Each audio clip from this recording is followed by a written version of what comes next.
না, আমাদের আসলে চাওয়া হলো তিনটা বিষয়। প্রথমত হচ্ছে আসলে আমাদের এই হযরত শাহজালাল, হযরত শাহজালাল রহমতুল্লাহ সহ যে মাজারগুলো আছে এবং ওনারা হচ্ছেন অলিয়া উলি, আমাদের আল্লাহর পক্ষ থেকে আমাদের কাছে একটা নিয়ামত। তো আমরা চাই ওনাদের যে স্থাপনাগুলি আছে, মাজার, মসজিদ এবং হচ্ছে মাদ্রাসা, এগুলোর একটা মানে মাস্টার প্ল্যান, যাতে করে এখানে খুব ভালো মানে ফেসিলিটিগুলো দেওয়া যায়, মাজারের উন্নয়ন, এটা একটি বিষয়। আর দ্বিতীয়ত হচ্ছে এই সমস্ত প্রতিষ্ঠানগুলোতে যে আয় হয়, সে আয়ের একটা স্বচ্ছতা, এটা যেন অবশ্যই রেকর্ড থাকে, স্বচ্ছ হয়, কত আয় হচ্ছে, কোথায় ব্যয় হচ্ছে, এর থাকে। আর তৃতীয় হচ্ছে এই মাজারগুলোতে কোনো ধরনের অনৈতিক কর্মকাণ্ড, বিশেষ করে মাদক মানে কেন্দ্রিক কিছু আমরা প্রায় অভিযোগ পাই যে এই সমস্ত প্রতিষ্ঠানগুলোতে গাঁজা বা মদ বা ইয়াবা সেবন করা হয়, এইটা যাতে কোনোভাবেই না হয়, এই তিনটা জিনিস আমরা নিশ্চিত করতে চাই। আমরা একটা জিনিস স্পষ্ট বলতে চাই যে এই মাজার থেকে কোনো পয়সা কিন্তু সরকার নেবে না, জেলা প্রশাসন, আমরা কেউই নেব, আমরা এখানে দেওয়া ছাড়া কোনো কিছু নেব। বাট আমরা চাই এই সমস্ত প্রতিষ্ঠানগুলি যেন সুন্দর থাকে এবং যারা মাজারে আসেন জিয়ারত করতে বা মসজিদে আসেন নামাজ পড়তে, তাদের জন্য যে ফেসিলিটিগুলো দরকার, যেমন আপনাদের নিরাপত্তা, গাড়ি পার্কিং এবং হচ্ছে আপনার মেডিকেল সেন্টার, এই সমস্ত পরিষ্কার পরিচ্ছন্নতা, ওজুখানা, গোসলখানা, এগুলো যেন আধুনিকায়ন হয়, সেগুলো আমরা করবো। সবগুলো কাজ তো আমরা একবারে করতে পারবো না, কিন্তু আমরা একটা পরিকল্পনা করবো, মাস্টার প্ল্যান করবো।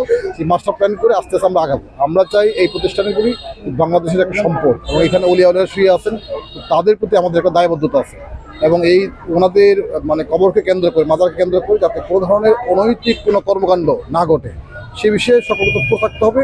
আমরা সকলের সহযোগিতা চাই। আমরা চাই যে এই প্রতিষ্ঠানের সবাই সহযোগিতা করতে, যাতে করে সবাই মিলে একটা সুন্দর ব্যবস্থাপনা গড়ে ওঠে এবং আমাদের ভক্তরা যারা আসবেন, অনুরাগী যারা আসবেন, মানে দর্শনার্থী যারা আসবেন, তারা যেন বলে যে না, এখানে শুধু জিয়ারতই করবেন না, এখানকার স্থাপনাগুলো অনেক সুন্দর, ব্যবস্থাপনা অনেক সুন্দর। এতে করে আমাদের সিলেটবাসীর মর্যাদা আরও বাড়বে বলে আমি মনে করি ইনশাল্লাহ। না, কমিটি গঠনের বিষয়ে এই মুহূর্তে আমরা কোনো কমিটি, কোনো ভাঙ্গা বা কোনো বিষয়ে আমরা কোনো হাত দিচ্ছি না। এটা যদি কোনো সমস্যা হয় আমরা দেখবো পরে। বাট আমাদের উদ্দেশ্যটা হচ্ছে যে তিনটা বিষয় বললাম, যে মাজারের উন্নয়নের একটা বিষয়, দ্বিতীয়ত হচ্ছে একটা হচ্ছে আয় ব্যয়ের একটা স্বচ্ছতা, তৃতীয়ত হচ্ছে মাজার কেন্দ্রিক কোনো ধরনের অপরাধ সংগঠিত না হয়, বিশেষ করে মাদক কেন্দ্রিক কোনো ধরনের মদ গাঁজা সেবন করতে না পারে এখানে, এই তিনটা বিষয়। আর কমিটির বিষয়গুলো যদি কোনো সমস্যা থাকে, কমিটির দ্বন্দ্ব থাকার কোনো বিষয় থাকে, সেটা আইনের ব্যবস্থা আমরা অবশ্যই নিব। গতকাল আমরা দেখলাম আপনার রাত পর্যন্ত আসলে টিলাগড় পয়েন্টে মাদক বিরোধী যে অভিযান সেটি পরিচালনা করছে, আটক করছে।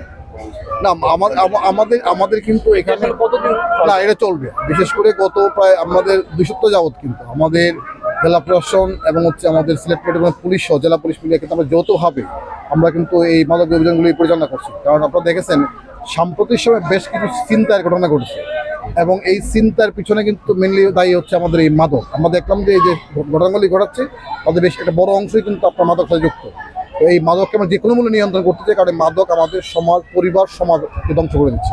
সুতরাং এইটা আমরা যে কোনো মূল্যে আমরা নিয়ন্ত্রণ করছি। এই মাদক যেখানে সেবন করা হবে, যেখানে কেউ মানে হেল্প করবেন, সহযোগিতা করবেন মাদক সেবন বা বিক্রি করার ক্ষেত্রে, তাদের প্রত্যেকে আমরা আইনের আওতায় নিয়ে আসবো।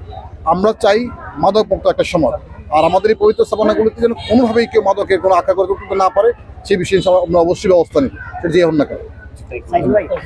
Thank you.